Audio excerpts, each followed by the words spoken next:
ఇక వినాయక చవితి నవరాత్రోత్సవాలు ప్రారంభమవుతున్నాయి. ప్రతి ఒక్కరూ బాగా ఆలోచించండి. మండపం ఏర్పాటు చేసేవాళ్ళు శాస్త్రీయమైనటువంటి రూపాన్నే ఆ మండపంలో పెట్టాలి.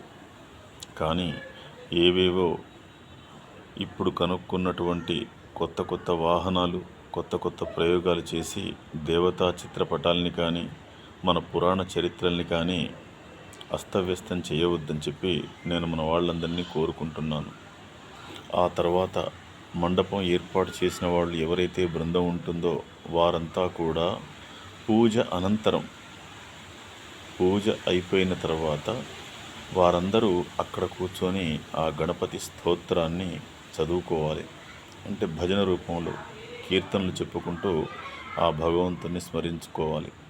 అలా కాకుండా ఇప్పుడు ఈ ప్రపంచం అంటే ఏమో కానీ మన సనాతన ధర్మంలోని విశేషమైనటువంటి ఆచారాలు ఉన్నటువంటి మన హిందూ ధర్మంలో కొంతమందికి ఏమైందో తెలియదు. మరి సినిమాల వ్యామోహమా, విదేశీ వ్యామోహమా తెలియదు. కానీ పనికిమాలిన పాటలు, సినిమా పాటలు, ఎక్కడెక్కడియో పాటలు పెట్టి విచ్చలవిడిగా పనికిమాలిన డ్యాన్సులు వేస్తుంటారు.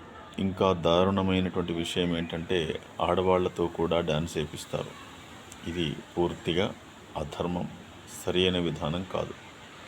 నిర్వాహకులంతా కూడా చక్కగా భక్తి శ్రద్ధలతో ఆ గణపతి ఉత్సవాన్ని నిర్వహించుకొని తీర్థప్రసాదాల తర్వాత సరే ఓపిక లేని వాళ్ళు ఇంటికి వెళ్ళిపోతారు. అక్కడ ఉండాలి, భగవంతుని స్మరించుకోవాలి అనుకున్న వాళ్ళందరూ చక్కగా కూర్చొని ఆ గణపతికి అనేక రకాలైనటువంటి కీర్తనలు ఉంటాయి. ఆ కీర్తనల్ని ఒకళ్ళకొకళ్ళు చెప్పుకోవాలి, వంత పాడుకోవాలి, భగవన్నామస్మరణ చేయాలి. అంతేకాని పిచ్చి పిచ్చి నాట్యాలు చేయడం కానీ, పిల్లలతో గంతులేపించడం కానీ, తాగి విచిత్రమైనటువంటి తందనాలు ఆడటం కానీ, ఆడవాళ్లతో నృత్యాలు వేయించడం కానీ పుణ్య ఫలితాన్ని ఇవ్వదు. మన ధర్మాన్ని కూడా దారి తప్పిస్తుంది. ఇంకొకటి ఏంటంటే అక్కడ రికార్డు వేసినా కూడా అది కూడా అపచారమే. భగవంతుడి మీద భక్తి ఉంటే నీ నోటితో నీవు ఆ స్వామిని తలుసుకోవాలంతే. కానీ ఎవరో పాడినటువంటి పాటను వేసి నీవేదో మీ బృందం ఏదో ఘనకార్యం చేశారని అనుకుంటున్నారు అంటే ముమ్మాటికి తప్పు చేస్తున్నట్టే. గణపతి ఉత్సవాలు భక్తి శ్రద్ధలతో చేసుకోండి, శాస్త్రీయంగా చేసుకోండి. స్వామి విగ్రహం కూడా శాస్త్రీయంగానే ఉండాలి తప్ప విచిత్రంగా పిచ్చి పిచ్చిగా ఉండకూడదు. బాగా గమనించండి.